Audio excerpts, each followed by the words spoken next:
Mutual about the recent homeowners insurance inquiry. First, you have some time to look at questions 1 to 6.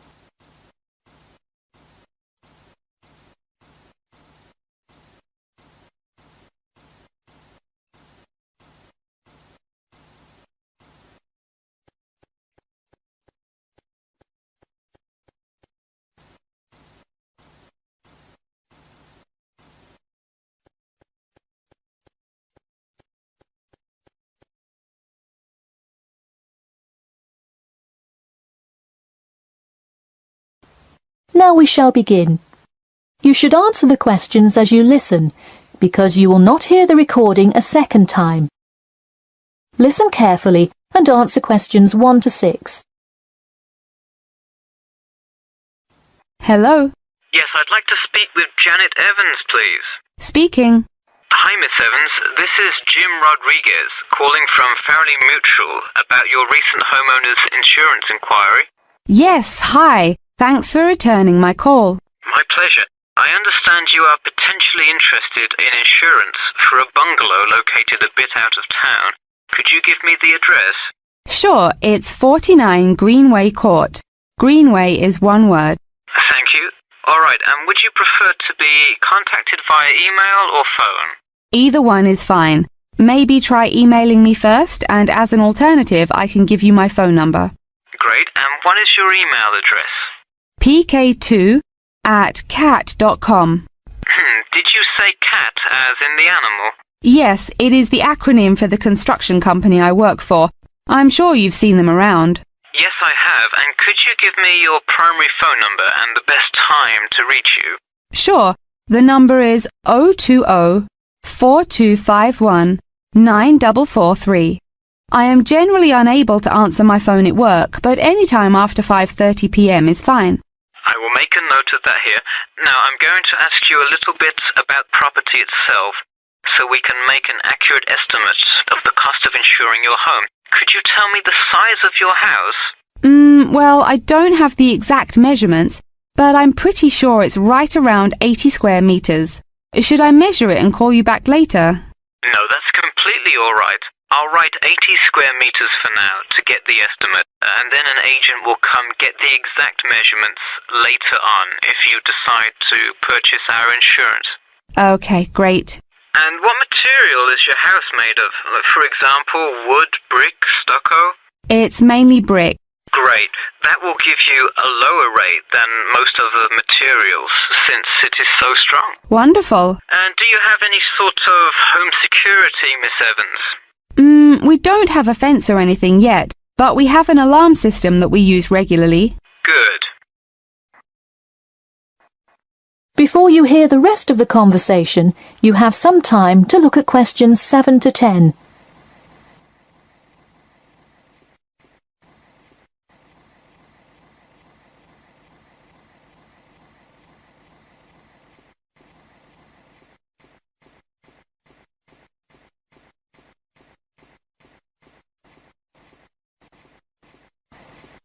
Now listen and answer questions 7 to 10.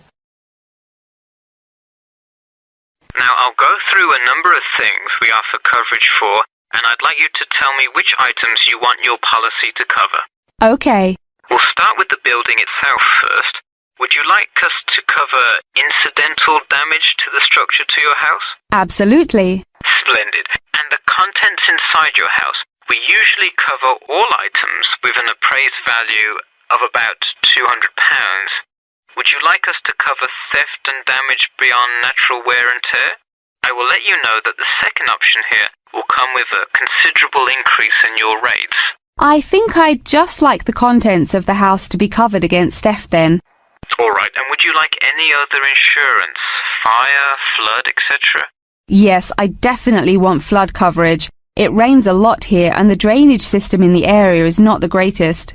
Okay, I am calculating your quotation now. It will just take a second.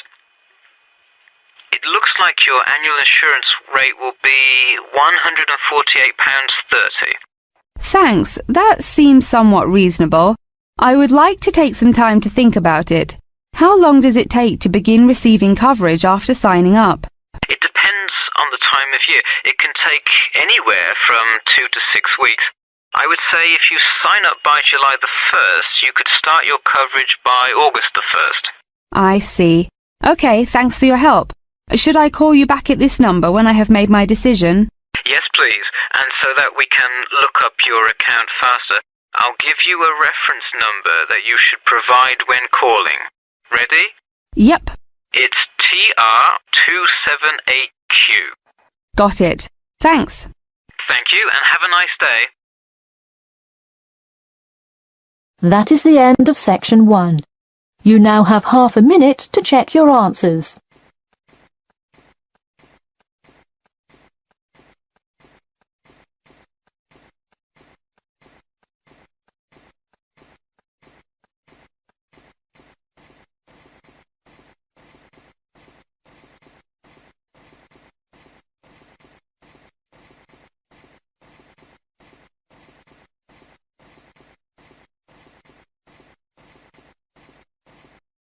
Part 2.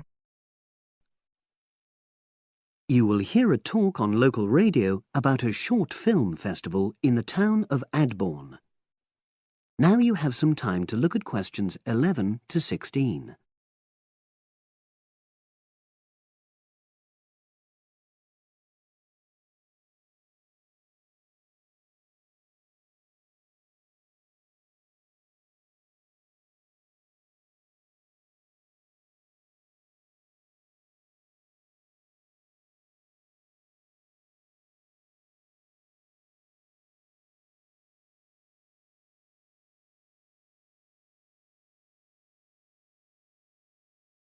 Now listen and answer questions 11 to 16. Today we're pleased to have on the show Fatima Johnson, who is the organiser of the Adborn Film Festival. Welcome, Fatima. Hello. Can you tell us a bit about the background to the festival and what it brings to the town? Well, the festival was started in 1996 by the then Mayor of Adborn, Joanne Smith. She wasn't a filmmaker herself. She'd actually been a very energetic tourism development officer for many years. But Adborn had run a classical music festival, which had been becoming less and less popular in recent years. Joanne was looking around for something to replace it and to use funds allocated to it to promote something which local people can enjoy. Great. So tell us about the festival nowadays. Well, it's held in the last 2 weeks of August every year, and short films from all over the world are shown in 3 places, in the theatre and our 2 cinemas. Several films are shown in one performance, and the whole thing lasts about 90 minutes. Tickets are very reasonably priced. Under 12s used to get in for 50p, but now we charge just £1, which is still very good value. £1.50 for students and £2.50 for everyone else. Performances are advertised all round town and also on our website, www.adbornfest.com. If you're interested in attending any performance, you can buy tickets online, of course. And you can also get them in the library, which is right next to the main shopping area. I'm afraid this year tickets are no longer available from either of the 2 cinemas because of restricted opening times. I understand you also run a film competition? Yes, for under 18s. We have a different theme every year. Last year, for example, the theme was Future Planet, and the winner was a 10-minute documentary encouraging youngsters to be more aware of environmental issues, focusing on getting school kids to cycle to school instead of going by car. This year, the theme is Sporting Nation, so there'll also be lots of ideas to choose from. Now, we're always on the lookout for new local talent, so if you live in the Adborn area and are under 18, you should have a go. We have an excellent prize every year donated by local businesses, shops, hotels, etc. This year, you can win a high-spec movie camera worth over £800. Application forms are on the website, And the deadline for sending in your film to enter the competition is the last day of July. It's May now, so you'll have the whole of June to be working on it. Now you have some time to look at questions 17 to 20.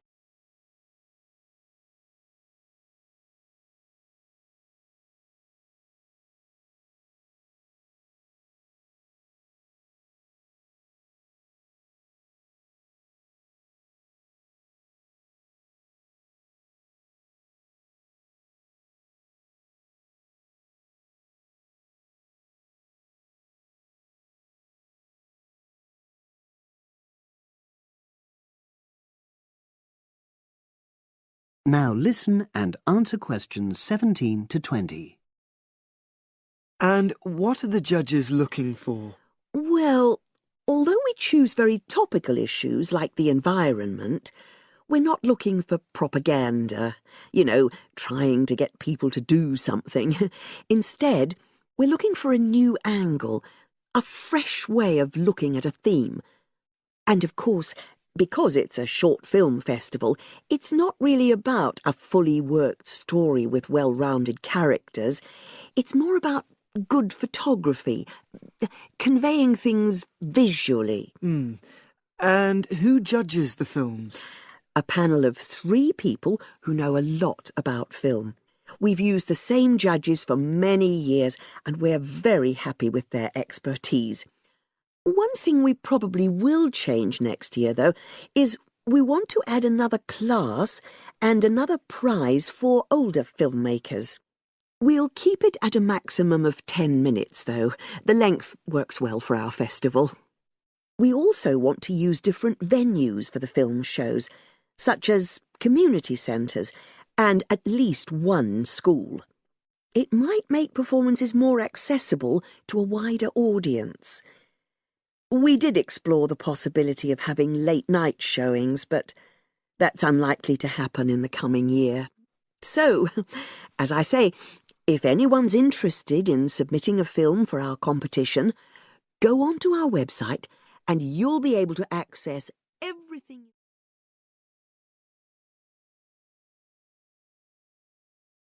That is the end of part 2. You now have half a minute to check your answers.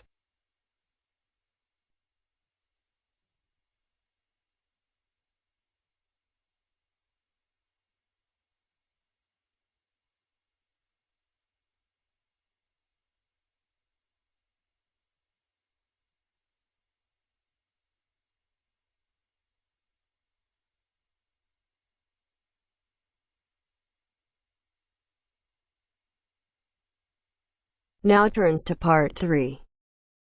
Part 3. Maria is a student at university.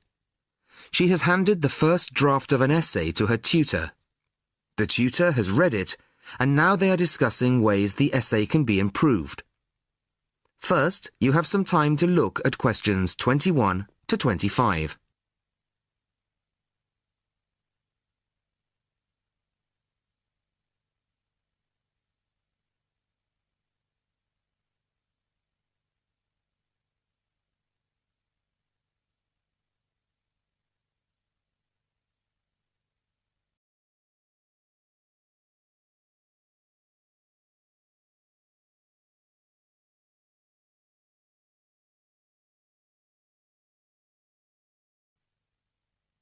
Listen carefully to the first part of the conversation and answer questions 21 to 25.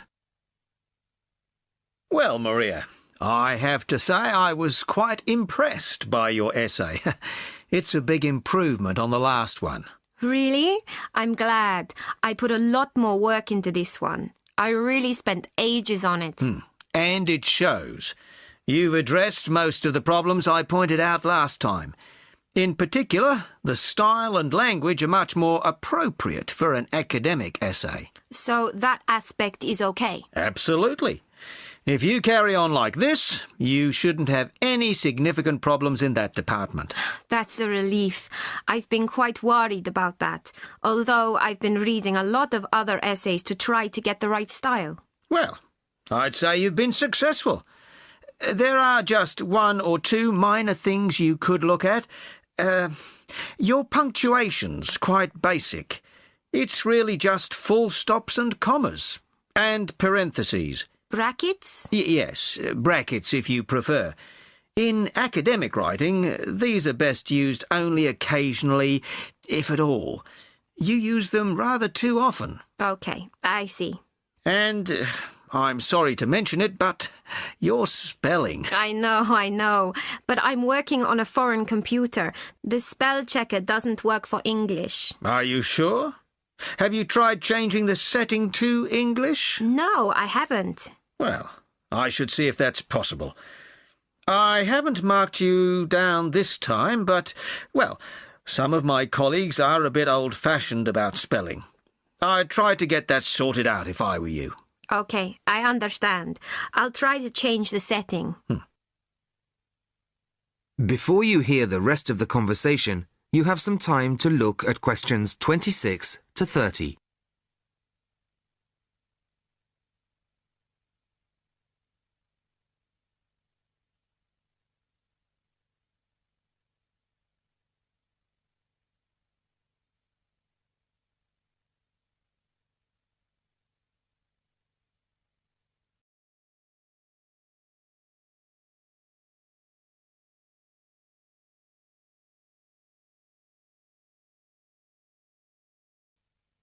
Now listen and answer questions 26 to 30.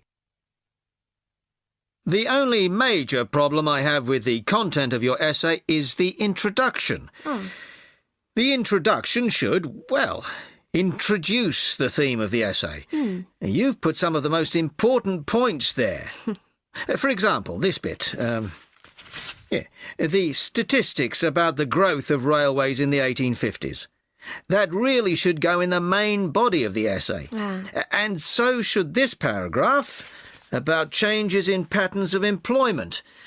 In general, I'd say your introductory section should be no more than half as long as it is at the moment. Okay. And I should move those points forward? Precisely.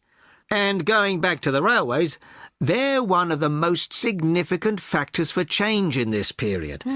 But apart from those statistics in the introduction, you only briefly mention them. I'd like to see a lot more on that, and the influence the expansion of the railways had on patterns of social and economic behaviour. You mean how with the railways people could travel to find work and could meet people from other areas? Exactly. Then in the midsection, well, it's not a big thing, but this quotation from the Times. You think it's too long? Well, you said it. I couldn't think of a way to shorten it. Do you think it's really necessary? You mean I could just get rid of it? Yes. You've already made the point and backed it up with other evidence. The quotation's redundant, really. Okay. Well, that'll be easy. There were various other minor points, which I've noted in the margins. You can look at those later. But moving forward to the end here, I wasn't quite sure what this meant. The final paragraph? Yes. Are you saying that, on the whole, the changes of the mid-19th century tended to improve the lives of ordinary people or not? It's not very clear. It's not? No, it isn't. I'd add a few lines clarifying your position. Okay. When do you want the final draft? No, the end of term will be fine. But there was just one other thing, the bibliography. Did you really read all these books? No. Just the books you actually consulted will be fine. You don't need to include everything ever published on the subject. Right, okay. Thanks. Bye. Goodbye.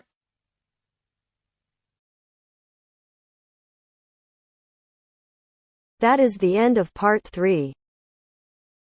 You now have half a minute to check your answers.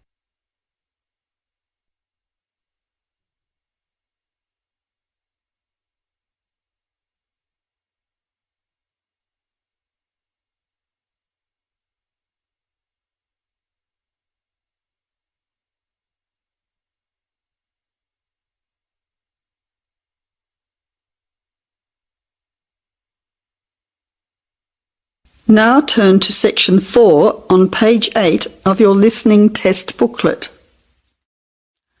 Section 4. You will hear a talk by a financial advisor about debt. First, you will have half a minute to look at questions 31 to 40.